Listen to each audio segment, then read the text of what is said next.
¿Se escucha? Sí, ahí te escucho perfecto. Bueno, entonces vamos a... Vi que hiciste los ejercicios, las evaluaciones, los cuestionarios, la evaluación repaso de toda ecología, buenísimo. Sí. También hice el texto de la Laguna Tancanelo Sí, y lo hice por Word. No sé si quiere que se lo pase o... pásamelo o ahí también tenés para colgarlo, para ponerlo. Ah, bien, De eso las no dos lo maneras, sabía. como quieras vos. Si lo querés poner ahí Bueno, o me lo querés pasar por WhatsApp. bueno. Ya después me fijo si lo puedo colgar en la página y si no se lo paso por WhatsApp. Bueno, dale. ¿Y alguna pregunta que te haya quedado por ahora? No, re bien. Las cosas que me equivoqué fueron por colgada y por no revisar. Bueno, bueno. Después cualquier cosa me preguntas en la semana. Bueno, Bueno, entonces dale. empezamos con la célula. Ya empezamos como con la otra etapa de biología. Es como una segunda etapa, ¿no? Es como que yo digo que está formada. En realidad ellos lo dividen en dos temas, como en dos parciales, pero yo digo como que son tres. La primera parte de ecología, ya la pasamos entonces. Ahora vamos por la segunda, que es la parte de células, seres vivos, reinos, dominios, todo eso. Y después entramos a la parte de botánica, que sería la tercera parte. ¿Sí? Así que bueno, ya como para que veas que estamos ya avanzando y vamos por la mitad del tema de biología.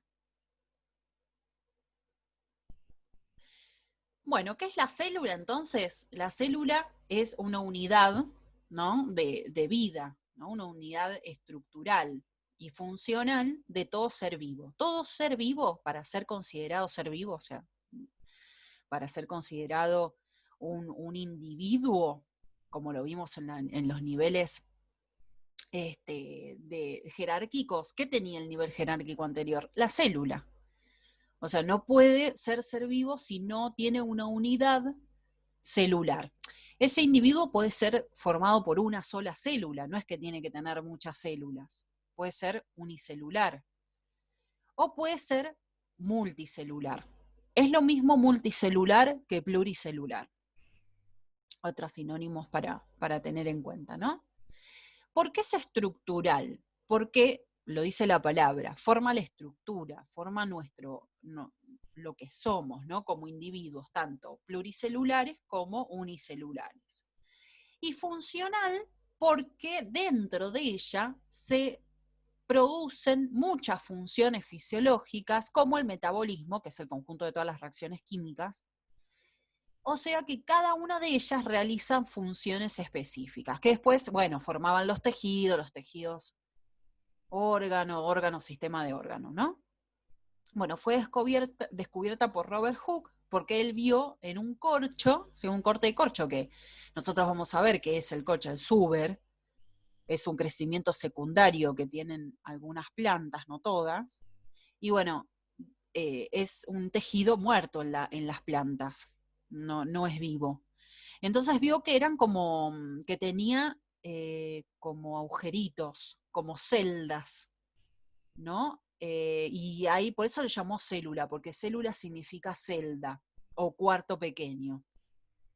Eran vacías, porque es un tejido muerto.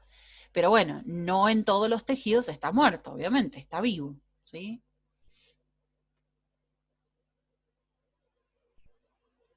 Entonces, de acá viene la teoría celular. Entonces, todos los seres vivos están compuestos por una o más células, como el dibujo acá, que tenemos organismos unicelulares, que parece que fueran varios, pero se están dividiendo, ¿sí? Entonces vemos que son muchos unicelulares, o puede ser pluricelulares, ¿no? Más de una célula. ¿Qué es lo que va a contener esa célula adentro? Bueno, un montón depende de la célula, pero van a realizarse todo el metabolismo, todas las reacciones químicas del organismo, ¿no? Todas las reacciones químicas. O sea que En esta primera parte vos vas a tener, y ahora ya las vamos a ver, estoy viendo un PowerPoint nada más porque está bueno, porque tiene imágenes, todo, pero después ya vamos a ver que te van a preguntar las características de los seres vivos. Bueno, una es honesta, esta es parte de la teoría celular. O sea, saber que todos los seres vivos están compuestos por una o más células. Todas las células tienen metabolismo, que son todas las reacciones químicas, que es, el metabolismo está dividido en dos, ahora te voy a mostrar en la guía. El metabolismo está compuesto por anabolismo y catabolismo. Anabolismo son las reacciones biosintéticas, ¿no? Las reacciones que producen moléculas complejas, de moléculas simples a moléculas complejas, y en eso absorben energía. En cambio, las reacciones catabólicas son los procesos liberadores de la energía, en el cual liberan energía, la energía se libera y las moléculas, digamos, pasan de ser complejas a ser más simples. Todas las células proceden de células preexistentes, no pueden venir de la nada, no hay generación espontánea, no se ha probado todavía, siempre tiene que venir una célula preexistente, de una división celular. La división celular, ya sea de estas dos tipos de célula que vamos a empezar a ver, que son procariota o eucariota, es distinta. Porque, por ejemplo, procariota es por fisión binaria y eucariota es por mitosis o meiosis. Pero independientemente de eso, tiene que haber una célula preexistente, una célula madre. ¿Y las células qué contienen? Las células contienen información hereditaria. Son una molécula de ADN, de ácido desoxirribonucleico, que está en la célula conteniendo toda la información genética que va a formar al individuo. Estos son como 4 puntos recontra importantes, pero hay otros también, ¿sí? Mira, me voy a ir a la guía.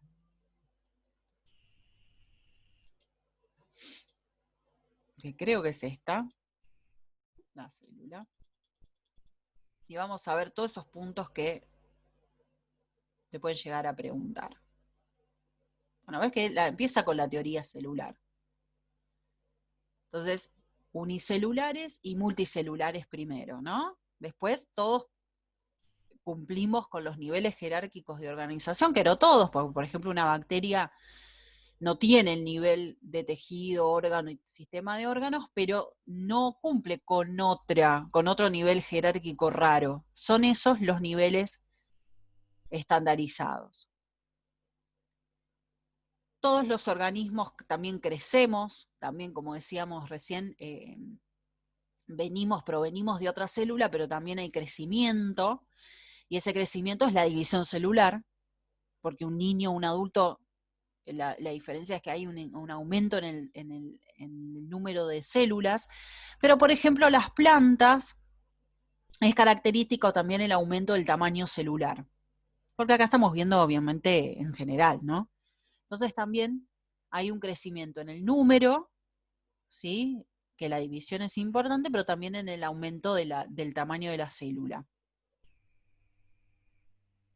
Hay individuos que tienen crecimiento ilimitado, por ejemplo, las plantas. Hay plantas que tienen crecimiento ilimitado. Y hay individuos que tenemos un crecimiento limitado, como es el caso nuestro de los animales. O otros que, por ejemplo, los árboles tienen un crecimiento limitado, o sea, tienen un tamaño estandarizado, o sea, un límite en su tamaño, no es que siguen creciendo, pero, por ejemplo, si nosotros cortamos una rama, esa rama vuelve a crecer o se vuelve a formar una yema para dar lugar a otras ramas. Entonces, como un intermedio, ¿no?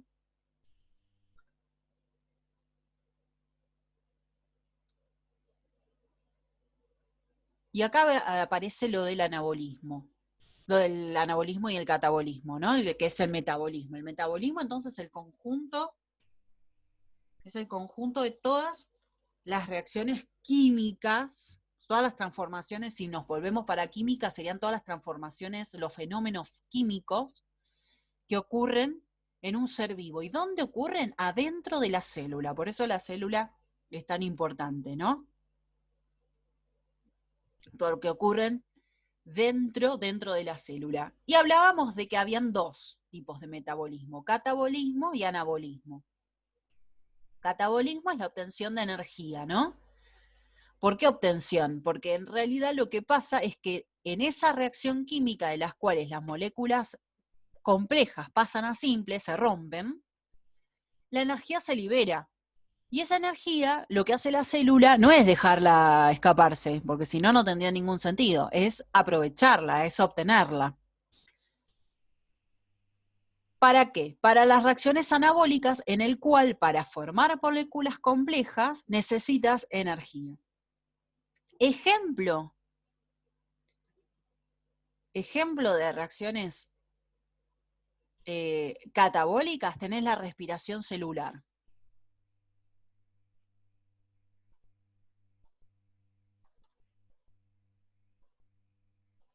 La respiración celular, en el cual nosotros que consumimos moléculas orgánicas, por ejemplo acá la representamos como la glucosa, carbono 6, hidrógeno 12, oxígeno 6, respiramos oxígeno, ¿y qué liberamos? Dióxido de carbono, o sea, mira cómo pasó de ser compleja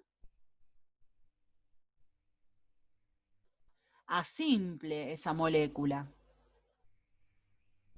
Más agua, otra molécula simple, y la energía, que es la que estamos liberando, es esa energía que está ahí. Bueno, si la igualamos, te quedan 6 oxígenos, bueno, 6 dióxidos de carbono, 6 aguas. Pero es para que veas cómo de complejo a simple, y al romper esas moléculas orgánicas complejas, que estamos liberando energía, porque la energía es lo que mantiene unido a los átomos. Por eso hay energía dentro de las moléculas orgánicas, porque tenés mucho más energía porque son mucho más complejas. Otro ejemplo de anabolismo sería, por ejemplo, la fotosíntesis.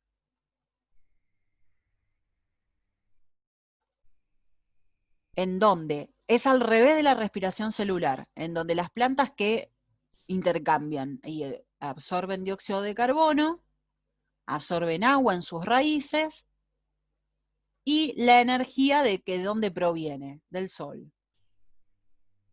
¿Sí? Del sol. Entonces le incorporan ahora crean moléculas orgánicas, 12, oxígeno 6, y liberan oxígeno. O sea, por cada glucosa serían 6 dióxido de carbono, 6 agua y 6 oxígeno, ¿sí? Entonces ves cómo está incorporando energía. En la fotosíntesis la energía es el sol, pero puede haber otra, por ejemplo, otra reacción en la cual también nosotros tenemos, por ejemplo, síntesis de proteínas. Síntesis en biología quiere decir hacer, ¿sí? Formar. Entonces, síntesis de proteína, y están formados ¿por qué? Las proteínas, por uniones de aminoácidos. Bueno, lo representamos por aminoácidos.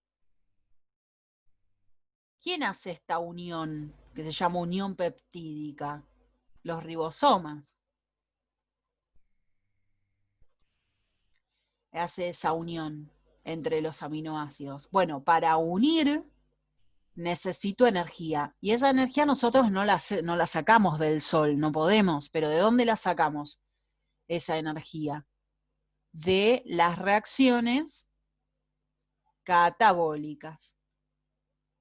Por ejemplo, esta. Esa energía la usamos para unir, por ejemplo, ¿no? Aminoácidos en los ribosomas para producir proteínas. Esa es también la síntesis de proteínas, es otro ejemplo de anabolismo. Te doy varios ejemplos por las dudas que te pregunten. Dar un ejemplo de anabolismo, bueno, ya ahí te di 2.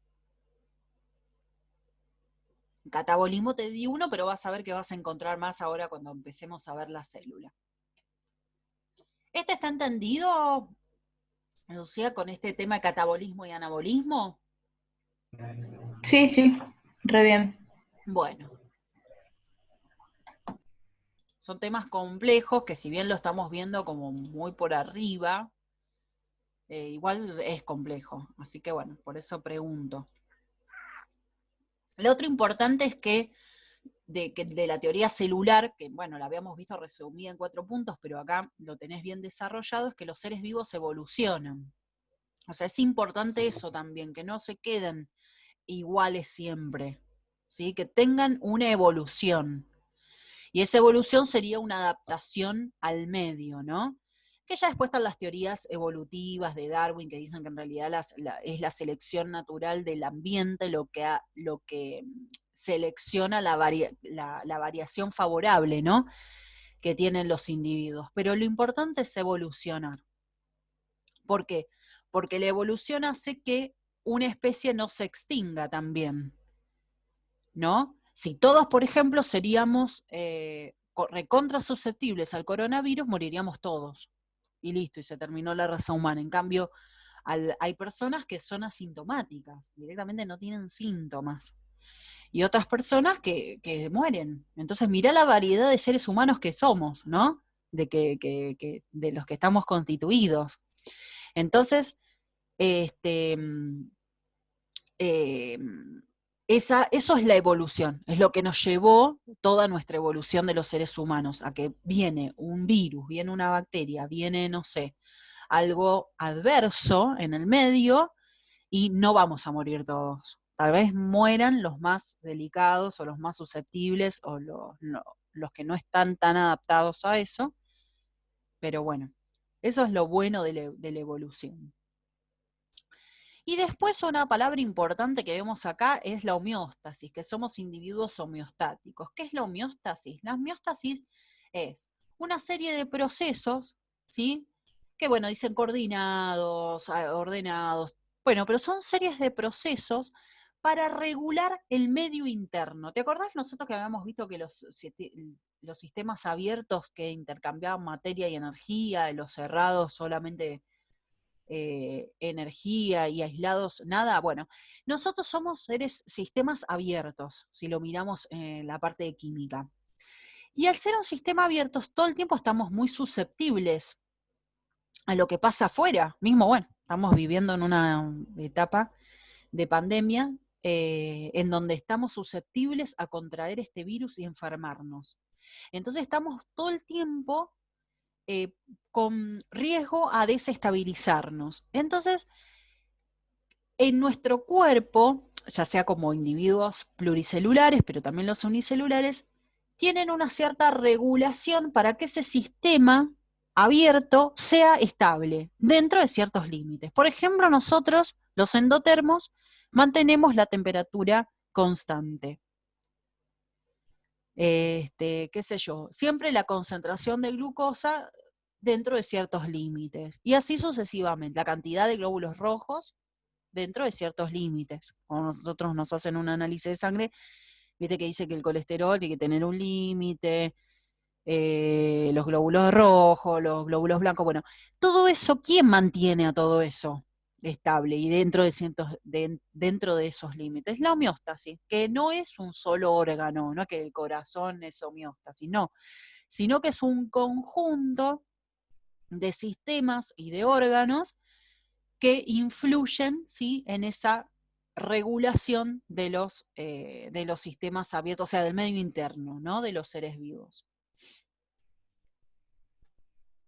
Entonces también importante la homeostasis en los seres vivos. Y después es el intercambio con el medio ambiente. Todos los organismos, por más que las bacterias, o qué sé yo, los parásitos no tengan ojos, ni tengan oídos, ni tengan, qué sé yo, tacto, lo que sea, tienen una interacción con el medio. Las plantas tienen una interacción con el medio, ¿sí? Y es un intercambio de información, que ya sea con un sistema nervioso como tenemos nosotros, más complejo, ¿sí? O solamente una irritabilidad que es responder a ciertos estímulos, como por ejemplo las raíces al suelo, las hojas y el tallo y las flores al sol, ¿sí? Pero siempre hay un intercambio de información que es capaces de captar estímulos físicos o químicos provenientes del medio ambiente. Bueno, eso va a haber una diversidad absoluta, en todos los individuos, ¿no? No todos somos iguales, las especies. Pero siempre respondemos a captar estímulos.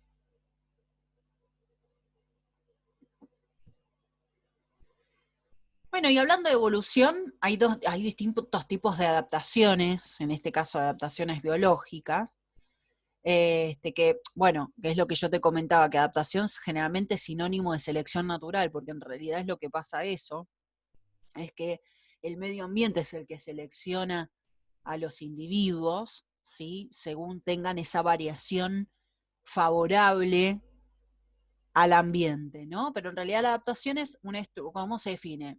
Es un proceso fisiológico, una estructura anatómica o rasgo en el comportamiento, puede ser comportamiento solo nada más, de un organismo que ha evolucionado durante un periodo mediante selección natural, de tal manera que incrementa sus expectativas a largo plazo, estoy leyendo acá, ¿no? Estoy leyéndolo. A largo plazo para reproducirse con éxito. Eso sería la adaptación biológica. Por si te preguntan, es esa definición, que lo podés, obviamente, no tiene que ser una copia textual a esto, puede ser con tus palabras, pero bueno, decir que puede ser anatómico, fisiológico, comportamiento de un organismo, ¿no? Y puede haber distintos tipos de adaptaciones. Puede ser morfológica o estructural, que es anatómica, que generalmente no va a ser en la vida de un individuo. O sea, la evolución no es. Las evoluciones anatómicas han sido millones y millones de años, o años, por ahí el ser humano fue en miles de años, pero no va a ser en la vida de un individuo que veamos un cambio, ¿sí? Una adaptación anatómica. Acá tenés el ejemplo, por ejemplo, de la ballena que evolucionó un antepasado terrestre, o por ejemplo la sustitución de las hojas por espinas en los cactus, ¿no? Son todas adaptaciones morfológicas que han tenido los individuos a lo largo del tiempo. Fisiológico funcional sí puede ser a lo largo de su vida, podemos tener una adaptación fisiológica porque el cuerpo está adaptado a eso, o puede ser también a lo largo de miles de años. Por ejemplo, una fisiológica puede ser que nosotros cuando subimos a, qué sé yo, a una montaña, ponele a 4.000 o 3.000 metros de altura, ¿qué empieza a pasar? El oxígeno está en la misma cantidad de oxígeno, está en un mayor volumen, porque empieza a aumentar el volumen, ¿sí? del oxígeno. Entonces, al estar en un mayor volumen, las mismas moléculas de oxígeno, empieza a faltar. Por eso se dice que hay poco oxígeno. Pero no es que hay poco, sino que está pero en un mayor volumen. Entonces nosotros no lo podemos captar rápidamente. Entonces, empieza nuestro cuerpo a tener una serie de procesos respiratorios y sanguíneos, digamos, de circulación. ¿Para qué? Para aumentar la cantidad de glóbulos rojos. ¿Para qué? Para que capten todo el oxígeno. Y en eso, por eso uno se marea, tiene dolor de cabeza, hay que tomar mucha agua, bueno, etcétera, ¿no? Pero es un cambio fisiológico. O por ejemplo, un animal silvestre que empieza a vivir en cautiverio en un zoológico o en un circo. Bueno, ¿qué ha pasado? Se han adaptado a ese alimento que le ha proporcionado a las personas, ¿no? En reemplazo de la dieta natural. Entonces van teniendo cambios fisiológicos por ese alimento que se les da, ¿no? O por ejemplo un perrito que vive en la calle, digamos que no sea un circo ni un zoológico, pero pongamos un animalito que vive en la calle, que come basura, vos lo adoptás y empezás a darle alimento balanceado. Entonces va a tener cambios en su estructura también anatómica, pero es más que nada por su fisiología. Es una adaptación fisiológica, empieza a tener más pelo, pero es porque sus genes lo tenían, nada más que al comer basura, pobrecito no tenía los nutrientes para estar bien en condiciones, ¿no? Esas serían adaptaciones fisiológicas. Y etológicas o de comportamiento son aquellas mediante las cuales los seres vivos modifican hábitos y costumbres. Porque estamos adaptados al medio. Por ejemplo, si una persona va a vivir a otro país, en donde por ahí se consume nada de carne, poner, no sé, un argentino, ¿no? Nada de carne o qué sé yo, pura, se consume más pescado y bueno, va a moldarse a consumir estas características porque se comporta de esa manera, ¿sí? Y a eso trae aparejado también de fisiológica, obviamente también. Por ejemplo, danzas de cortejo de aves para atraer a la hembra, para reproducir, esos también son comportamientos distintos. Eso también puede ser en la vida de un individuo o en miles de años. Bueno, eso también te pueden llegar a tomar las distintas adaptaciones. Entonces ahora sí vuelvo al PowerPoint, que está bonito para empezar a ver las células.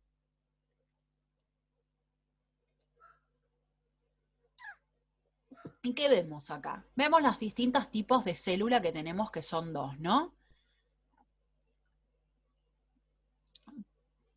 Si nosotros tenemos que diferenciar qué grupos de células tenemos en cuanto a cómo está contenido el ADN, a dónde está el ADN, que es el núcleo, tenemos que decir que hay dos grupos, hay procariotas y eucariotas. ¿Cuáles son las procariotas? ¿Sí? Serían las que están en verde, acá el círculo verde en este árbol, ¿sí? En este cladograma evolutivo. ¿Ves que acaba diciendo que tenemos las bacterias, arqueobacteria y eucaria? Estos son los dominios, que esos son tres en realidad. Los dominios son tres, porque dice, bueno, pero ¿por qué son dos células y hay tres dominios? Bueno, porque de acuerdo, los tipos de células, de acuerdo al núcleo, yo los tengo que dividir en dos, ¿sí? Es más como fisiológico, procariota y eucariota, anatómico y fisiológico. Pero si yo tengo que decir evolutivamente y por las características químicas y por el ARN, como acá dice, más o menos acá abajo, tengo que dividirlo en tres grupos. Y esos tres grupos son los dominios, que es la primera categoría taxonómica, que sería como decir, bueno, ¿cómo los empiezo a clasificar a los seres vivos? Bueno, los empiezo a clasificar en dominios. Estamos metidos en uno de los tres dominios. O somos bacteria, o somos eucaria, o somos arqueobacterias, que se escribe Achaea. Las bacterias y las arqueobacterias tienen célula procariota.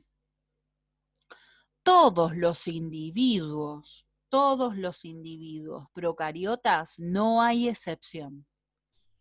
Todos los individuos procariotas son unicelulares, que son las bacterias y las arqueobacterias, arquea. Todos unicelulares. ¿Tienen núcleo que protege al ADN? No. Esa es la diferencia. No hay núcleo. El ADN está en el citoplasma, ¿sí? En el plasma dentro de la célula. En este medio acuoso, dentro de la célula está la información genética. En cambio, eucaria, que son los cuatro reinos, que es animalia, plantae, fungi y protista, son eucaria, pertenecen a eucaria y tienen célula eucariota. ¿Qué lo diferencia de las procariotas? En muchas cosas, pero la principal es que el ADN está en un núcleo, está en otra membrana. Entonces tenemos procariota y eucariota.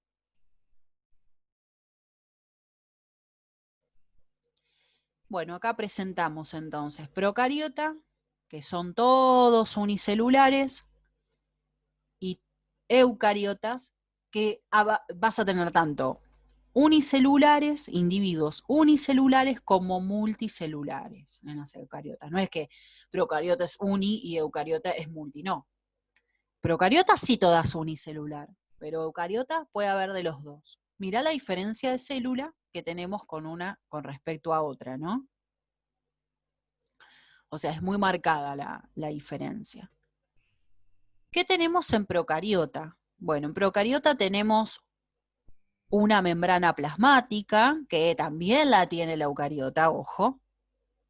O sea, eso es una característica de las células, todas tienen membrana, ¿sí? Membrana plasmática, membrana celular, será distinta, bueno, lo que quieras, pero tienen membrana. Y acá vamos a encontrar afuera, por afuera de la membrana, otra estructura, otra capa, que se llama pared celular. ¿Sí? Pared celular. Esa pared celular es de un compuesto químico que se llama péptidoglucano. También se le dice mureína. ¿Sí? Está por fuera de la membrana plasmática. Péptidoglucano, porque péptido estaría haciendo referencia a proteínas y glucano hace referencia a hidratos de carbono. Péptidoglucano y mureína. Adentro tenemos el citoplasma, con inclusiones que serían moléculas orgánicas, por ejemplo, lípidos, qué sé yo, hidratos de carbono, moléculas orgánicas. Y esos puntitos que vemos son los que se llaman ribosomas. Ribosomas. ¿Cuál es la función de los ribosomas? Síntesis de proteínas, hacer proteínas. Ellos, las procariotas, solamente lo tienen libres en el citoplasma, que acá vamos a ver una diferencia. Esto que vemos acá como una mancha sería la zona nucleoide, que no es nucleolo, es nucleoide, zona nucleoide, que ¿qué es lo que tiene? Tiene la molécula de ADN. Es una sola molécula de ADN, es un solo cromosoma bacteriano. No tienen más moléculas, es una sola. Donde está contenido es una zona que se ve manchada, pero es una sola molécula de ADN. Y después yo voy a tener, y las bacterias van a tener distintas estructuras para movilidad, por ejemplo, estas finitas que pueden ser fimbrias o pili, y los flagelos que son más largos, que estas dos estructuras están compuestas por una proteína que se llama flagelina, por eso flagelo se llama, por eso se llama flagelo, ¿no? Porque la proteína se llama flagelina. Bueno, acá entonces te presento con esas estructuras principales a una célula procariota. ¿Cómo se dividen las células procariotas? Se llama fisión binaria o bipartición, en donde primero se duplica el ADN y después es una citocinesis, que se divide el citoplasma y la pared, y listo, no tiene más parte complicada. Por eso se dividen tan rápido las bacterias, ¿sí? Cuando encuentran su medio propicio, nutrientes, agua, pH, y todo lo que, y temperatura, listo, empiezan a multiplicarse rápidamente. Las células eucariotas son mucho más complicadas. ¿Por qué? Porque acá estamos viendo una célula animal, ¿no es cierto? Pero también está la vegetal. ¿Pero qué es lo que vamos a encontrar? Principalmente como diferencia con la procariota.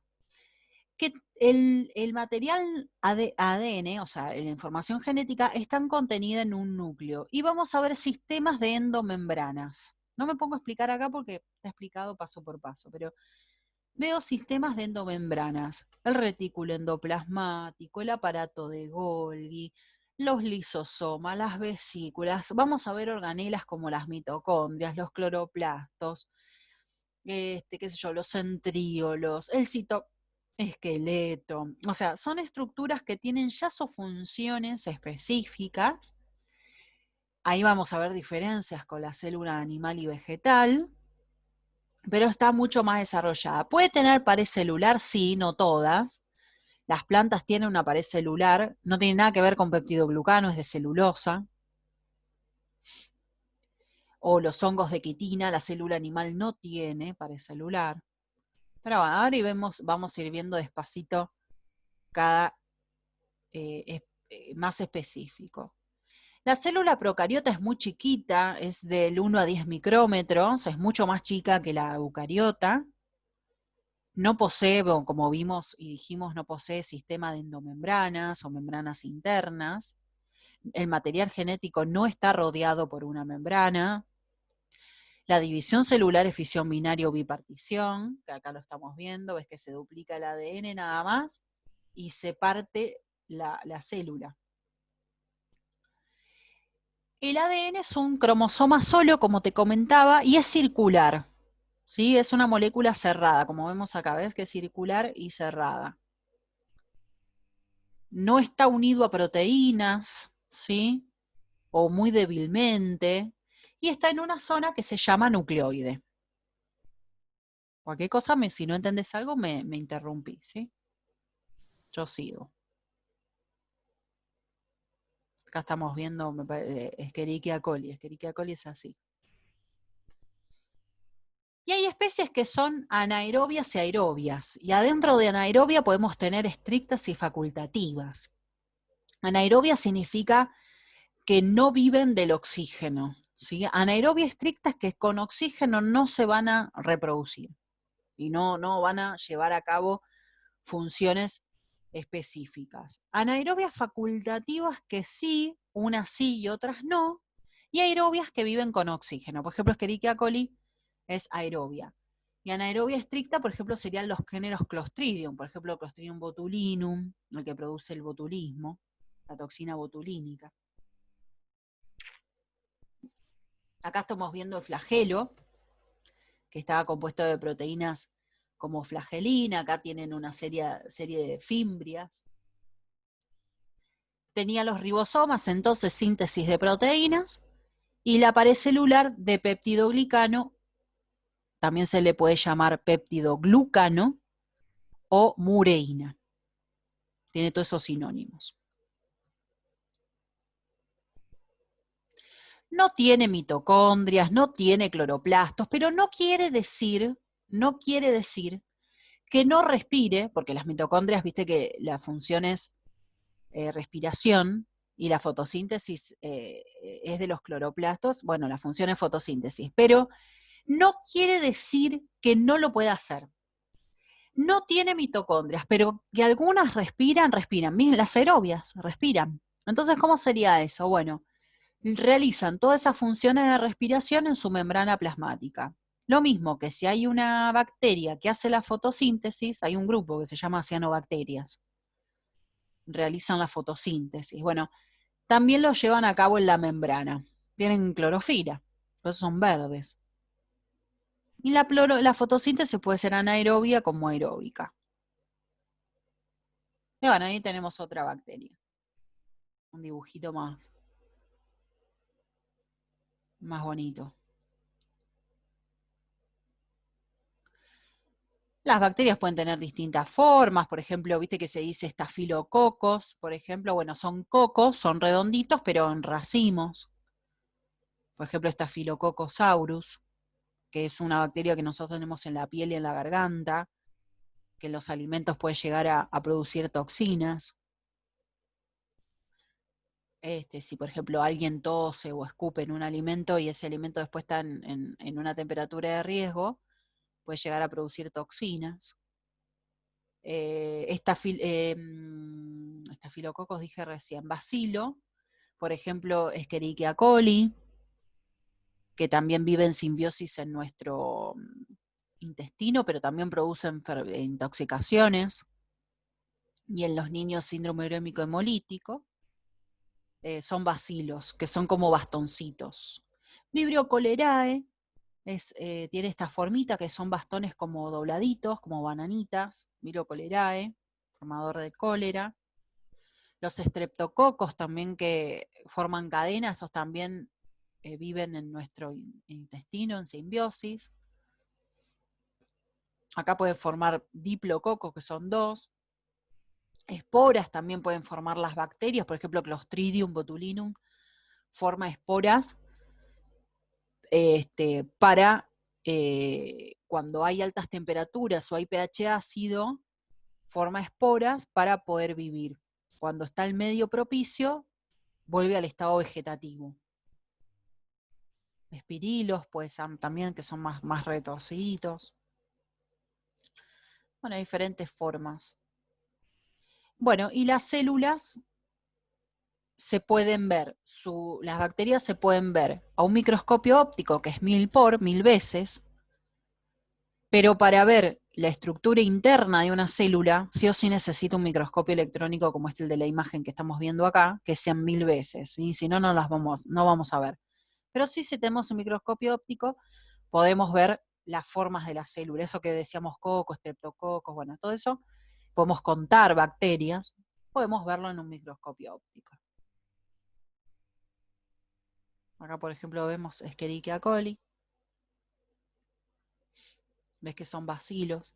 Me tengo una fotografía y un microscopio óptico. No hace falta tener electrónico para ver esto. Bueno, y esa es más o menos la célula procariota, obviamente, en este curso.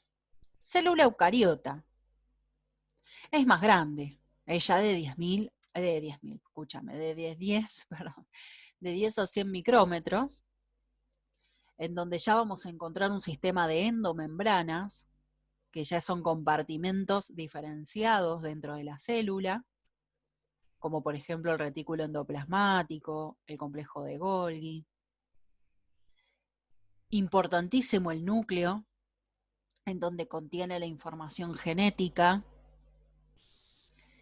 La división celular de nuestras células corporales, ¿sí? Somáticas, se hace por mitosis, que es esta que vemos acá. No te van a tomar, ¿sí? Mitosis, pero es para que veas cómo serían las etapas. Ves cómo se van primero una duplicación del ADN antes, obviamente, de la mitosis, pero ves cómo se divide los cromosomas en sus cromátidas y formas las dos células. Ya las células sexuales, como el óvulo y el espermatozoide, o gametos femeninos y masculinos, si hablamos de plantas, que tienen otros nombres, se producen por otra división que se llama meiosis, que es donde se reduce a la mitad los cromosomas. Acá ya vemos que hay varios cromosomas, no es uno solo como en las procariotas. Hay presencia de centríolos, pero en el animal, las plantas no tienen centríolos, los centríolos sirven para la división celular, esto es el uso mitótico, estas fibras que vemos acá que se forman en la mitosis, se llaman haces mitóticos, y estos piquitos que estamos viendo acá, estos bastoncitos chiquititos que vemos acá, se llaman centríolos. Bueno, los centríolos lo tiene la célula animal. La vegetal forma también el haz mitótico para la mitosis, pero viene de una banda que se forma del citoesqueleto. Por eso se le dice que la mitosis de las vegetales es acentriolar, porque no tiene centríolos. Y los ribosomas, obviamente va a contener, son mucho más grandes que los ribosomas de la procariota, y los ribosomas van a estar en dos lugares en la eucariota. Van a estar libres en el citoplasma, pero también están sobre el retículo endoplasmático, que se llama rugoso por este tema, porque tiene ribosomas adheridos en su superficie. Entonces lo voy a encontrar en estos dos lugares.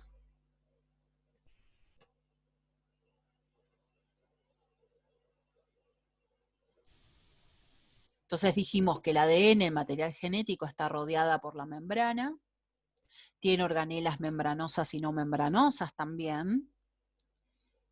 ¿Y quiénes tenemos célula eucariota? Bueno, todos los reinos dentro de Eucaria, las levaduras, protozoarios, bueno, levaduras y hongos están dentro del reino fungi, los protozoarios, las algas, los mohos están dentro del reino protista, las plantas, plantae, y animales, animalia. Acá vemos los gametos y el óvulo, que tienen la mitad de cromosomas que una célula del cuerpo.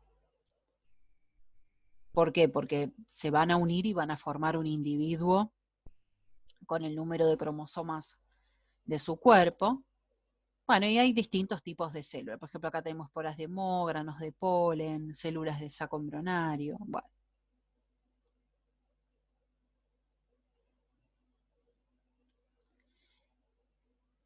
qué tenemos también las células eucariotas? Cilios y flagelos para la movilidad. Ojo, esos cilios y flagelos no son iguales que la procariota. Los flagelos no están compuestos por flagelina, sino que están compuestos por microtúbulos, que la proteína se llama tubulina. Hay también dineína y nexina. Esas son las tres principales proteínas de un cilio y un flagelo. Cilios, por ejemplo, tienen nuestras células del tracto respiratorio, tienen nuestras células de las trompas de falopio en las mujeres, para que se mueva el óvulo, o en el tracto respiratorio para que muevan las partículas de aire, el oxígeno, ¿no? Y los flagelos, por ejemplo, el flagelo principal del espermatozoide, en el cual le da supermovilidad. Y están formados, por si vos ves, serían 9 más un par. Es como si fueran fibras, los microtúbulos, y están formados por 9 pares alrededor y 2 en el centro. ¿Sí? Eso es la estructura de un microtúbulo, de un cilio y un flagelo.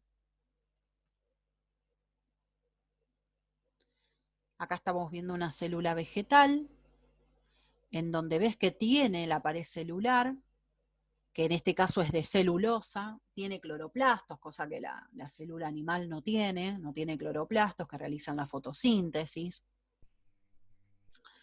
Y la respiración la realizan las mitocondrias, ¿no? Pero las mitocondrias están también en la célula animal. La célula vegetal tiene una gran vacuola, que es una estructura que tiene varias funciones, por ejemplo, de mantener la turgencia, por ejemplo, las células vegetales, eso que vos, por ejemplo, cortás un ramo de flores, ¿no? Y lo pones en un florero con agua, viste que se hidrata la planta. Bueno, ¿por qué? Porque la vacuola de cada célula absorbe el agua, entonces mantiene la turgencia de la planta hasta, bueno, que muere, ¿no? Obviamente va a morir, si está cortada, no tiene raíces, nada, va a morir. Pero la vacuola mantiene ese medio. Y también tiene la función de digestión celular, porque las células vegetales no tienen lisosomas, cosa que las células animales sí. Entonces también tiene la digestión celular, que es la rotura de muchos nutrientes para sacar energía y ponerlo al uso, digamos, de la célula, esos nutrientes, como moléculas simples.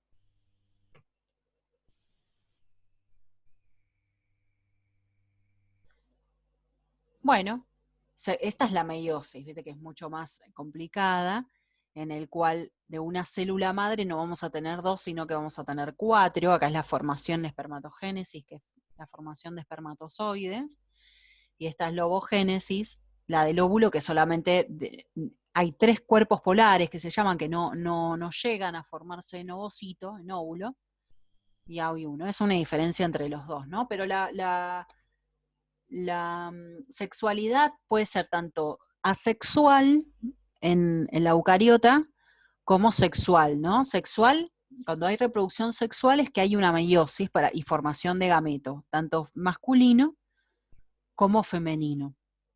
La unión de los gametos se llama fecundación para producir un cigoto, que es diploide porque tiene el doble de cromosomas que el ovocito, o sea, el óvulo y el espermatozoide. Pero también puede haber formas asexuales, por ejemplo, las plantas también tienen tanto sexual como asexual, porque puede ser que de un tallo o de una hoja o de una raíz puedas producir otro organismo, o por ejemplo los hongos con sus esporas. Entonces esas son todas mecanismos asexuales, ¿no? Y hay una diferenciación celular importante, porque no todas las células, por ejemplo, nosotros de los animales, son todas iguales. ¿Viste? Está la célula epitelial, la célula muscular, nerviosa. Hay una gran diferenciación celular. Y las plantas también, porque las plantas después vamos a ver las células de las plantas. está la meristemática, la epidérmica, la de sostén, la parenquimática. Bueno, entonces todas esas células, después de haber una fecundación o una unión, se van dividiendo por mitosis y se van diferenciando. Las células eucariotas tienen distintos tamaños, ¿sí? Esto es como para ver que hay una diferencia entre esta sería como una representación de eucariota y esta procariota, y la procariota tiene una mayor relación superficie-volumen, porque va a tener mayor, en el mismo volumen que una eucariota, va a tener más superficie. Entonces las procariotas intercambian mucho mayor sustancias que las eucariotas, ¿sí? Por eso la evolución ha dado que estas no tengan tantas funciones dentro, porque tienen un intercambio mayor con el medio ambiente, pero esta, al ser más grande, no hay tanto intercambio. Entonces ha tenido que evolucionar realizando sus funciones adentro. Es como para entender por qué son más grandes y por qué tienen tantas funciones adentro, ¿no? Lo mismo, para explicar lo mismo.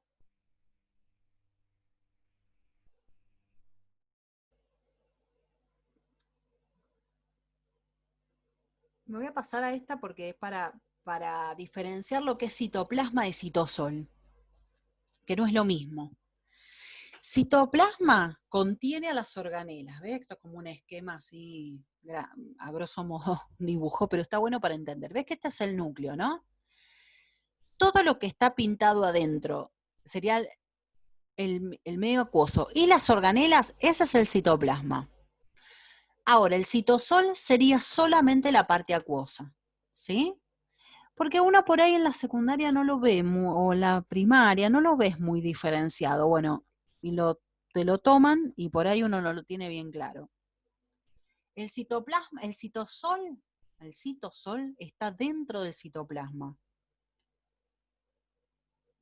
El citoplasma está dentro de la célula. Como para que quede claro eso. Entonces, la célula que contiene el citosol, que es todo el medio acuoso, contiene la membrana plasmática, que ya la vamos a ver, una bicapa de fosfolípidos, ¿sí? Ahora la vamos a ver específicamente. El núcleo, que es una doble membrana de fosfolípidos con poros, ahí se ve bien en el dibujito, los poros, acá se ve la membrana plasmática. Organelas que no tienen membrana, por ejemplo el citoesqueleto y los ribosomas síntesis de proteína y citoesqueleto, sostén, movilidad, la célula, son serie de fibras, como los microtúbulos del cilo y del flagelo, bueno, el citoesqueleto también tiene eso. Y organelas con membrana, por ejemplo, el retículo endoplasmático, el complejo de Golgi, lisosomas, peroxisomas, mitocondrias, son todas organelas con membrana. A eso se le dice sistema de endomembranas, ¿no? Veamos la membrana celular por hoy, ¿sí? Y después ya continuamos la clase que viene con la otra parte de la célula. La membrana celular o membrana plasmática tiene más o menos entre 7 y 9 nanómetros de espesor. No puede ser resuelta al microscopio óptico. O sea, no la vamos a ver en el microscopio óptico. Necesitamos sí o sí un microscopio electrónico. Es una barrera selectivamente permeable. O sea, ¿qué quiere decir eso? ¿Qué? ¿Es impermeable? No. Impermeable sería que no entraría nada ni saldría agua. No, porque nosotros tenemos que somos sistemas abiertos, tenemos que tener un intercambio con el medio ambiente. Entonces, tiene que ser permeable, pero tampoco que sea el otro extremo, que entre todo y salga todo. Entonces tiene que haber algo que impida la entrada a ciertas sustancias, pero que deje la entrada a otras. Entonces eso se le dice selectivamente permeable o semipermeable. También se le puede decir así. O permeabilidad selectiva, o en todos los sinónimos. Está formada por una bicapa de fosfolípidos, también tiene colesterol, pero ojo, las plantas no tienen colesterol en sus células, en sus fosfolípidos. Por eso viste que los alimentos de origen vegetal dicen no contiene colesterol, como todo, o sea, el aceite de girasol no contiene colesterol, como todos los alimentos de origen vegetal, no contienen colesterol. Pero, y las procariotas tampoco tienen colesterol, ¿sí? Las procariotas en su membrana plasmática. Excepto un grupo de procariotas que se llaman micoplasma, que tienen colesterol, pero todas las demás no tienen y las plantas tampoco. Sí la célula animal. Y el colesterol lo que le hace es regula la fluidez de la membrana. Significa, para que la membrana no puede ser ni tanto sólida ni líquida, tiene que tener un punto intermedio. Bueno, a las células animales se la da el colesterol. ¿Por qué? Porque no tienen pared. Entonces alguien tiene que regular la fluidez. En cambio, en las vegetales, en las procariotas tienen pared. Entonces no tienen colesterol.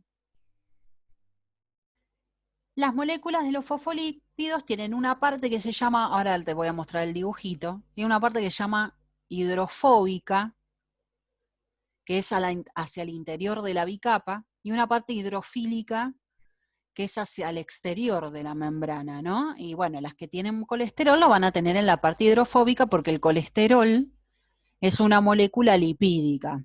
Si bien no tiene, no es un triglicérido, pero es un esteroide y es un lípido. Hidrofóbico significa que, bueno, eso viene de eso, de fobia al agua, repele el agua. Entonces va a tender a estar adentro de la bicapa, sin tocar ni el medio, ni el citoplasma, ni el citosol, ni tampoco la parte de afuera de la célula. Entonces va a quedar hacia adentro. Y la parte hidrofílica es la que tiene feeling con el agua, o sea, es la que tiene la parte de contacto con el medio acuoso dentro de la célula, que es el citosol, y la parte externa. ¿Ves? Todos esos globitos, todos esos pelotitas son los fosfolípidos con las colitas. Mira, te voy a hacer como un dibujito así. Vamos a sacar esto.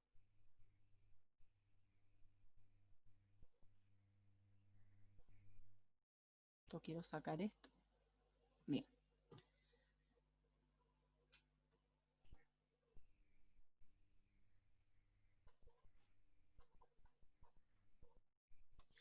El fosfolípido vendría a estar formado por una cabeza y dos colas. ¿Sí? Eso chiquito que veíamos recién, bueno, te lo estoy haciendo en grande. Y dos colas. ¿Qué es la cabeza? La cabeza está formado químicamente, ¿no? Por un alcohol que se llama glicerol y un grupo fosfato. El que estamos viendo en química, ¿sí? Grupo fosfato.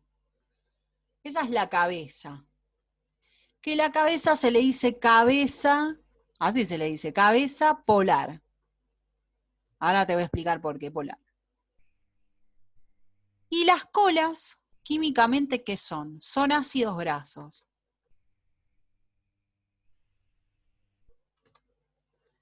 ¿Sí? Son dos cadenas largas, los ácidos grasos son cadenas largas, ¿sí? De carbono, ¿sí? Son cadenas carbono, carbono, carbono, son ácidos grasos. Y eso se le dice colas no polares. Bueno, ¿por qué no polar? Porque es la parte hidrofóbica.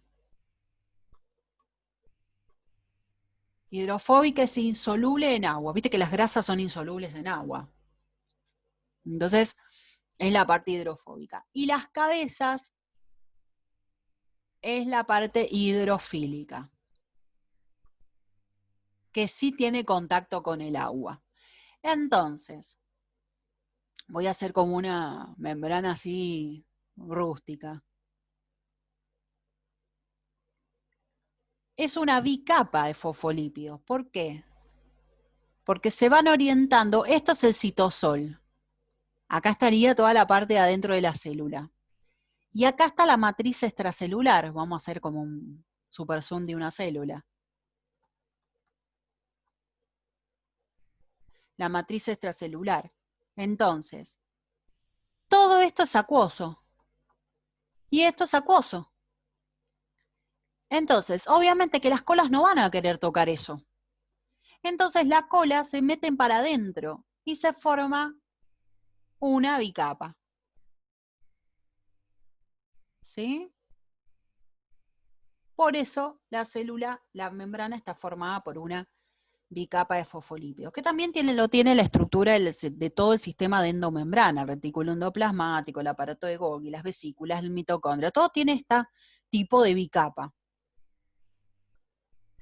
Y también vamos a encontrar, por ejemplo, proteínas. Bueno, salió re fea, pero bueno, proteínas inmensas y inmersas, ¿sí? Adentro, metidas, en la bicapa, que se llaman proteínas integrales.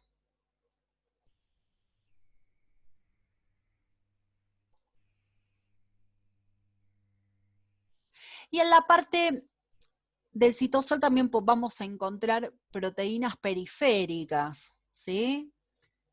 Que pueden estar unidas al fosfolípido o a la proteína integral, proteínas periféricas.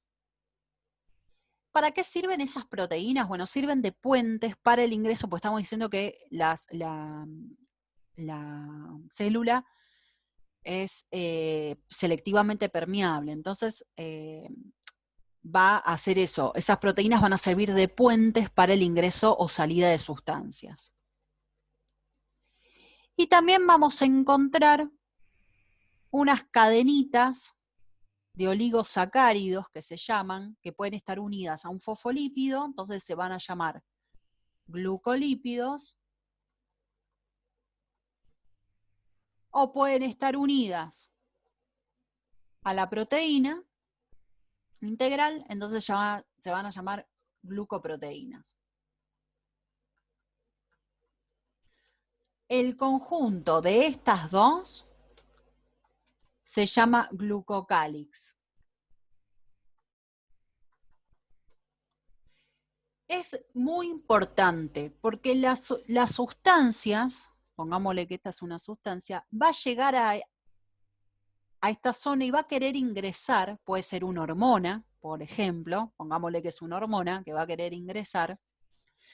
Entonces, según esa hormona, si es la célula de vida, va a justamente reaccionar con este glucocálix y eso le va a permitir el ingreso o no a la célula.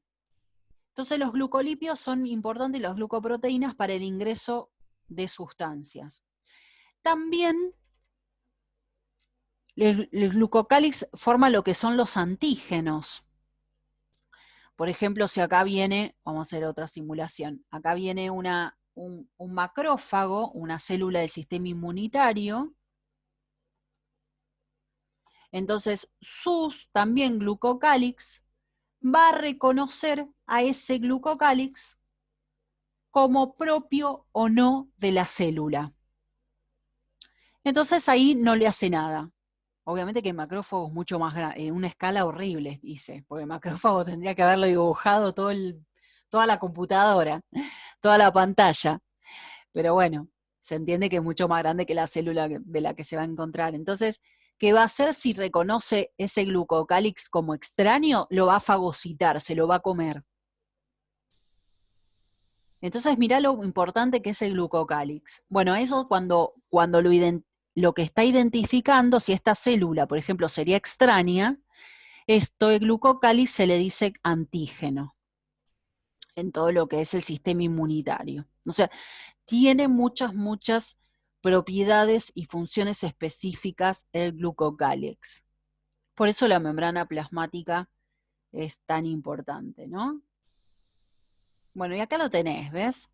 Lo tenés más bonito que mi dibujo, que estaba horrible. Bueno, estas son las proteínas integrales, las periféricas, el glucoproteína se llamaría glucolípido, la parte hidrofílica o hidrófila, la parte hidrófoba o hidrofóbica.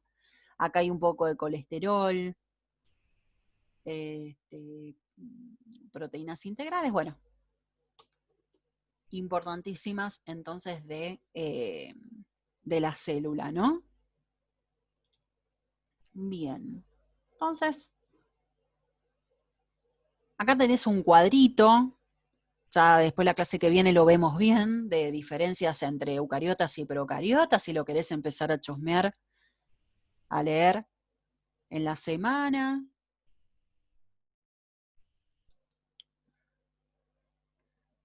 Y bueno, y te dejo solamente el punto 1, el trabajo práctico, diferencias importantes que marcamos entre procariota y eucariota. No hace falta que hagas el cuadro, pues ya está hecho, pero marca las diferencias importantes.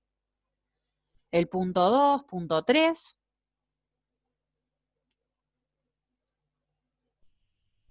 Y el punto 4. ¿Sí? Te dejo con esos solitos, no hace falta. Y por favor, sí lee todo lo que estuvimos viendo, así la clase que viene podemos avanzar. Y anda y seguí estudiando ecología, ¿sí? Por las dudas, Bueno, para que te quede bien, que te quede bien lo de ecología, porque toda la primera parte que te van a tomar en la facultad es ecología. Así que eso no te olvides, seguí estudiándolo. Si necesitas más ejercitación, avísame, yo te doy más textos bueno, o más ejercitación, pero también ponele mucho énfasis a ecología porque es toda la primera parte, ¿sí? Así que bueno, te ok, dejo esos primeros puntos para que hagas y lee hasta donde vimos, ¿sí? Y cualquier bueno, cosa bueno, me bueno, preguntas. ok. Bueno, te dejo entonces. Ok, Me profe, doy muchas para que gracias. me preguntes lo que quieras, ¿sí? Bueno, Bueno, que tengas hasta linda luego. semana. Un beso. Igualmente, nos vemos. Nos vemos.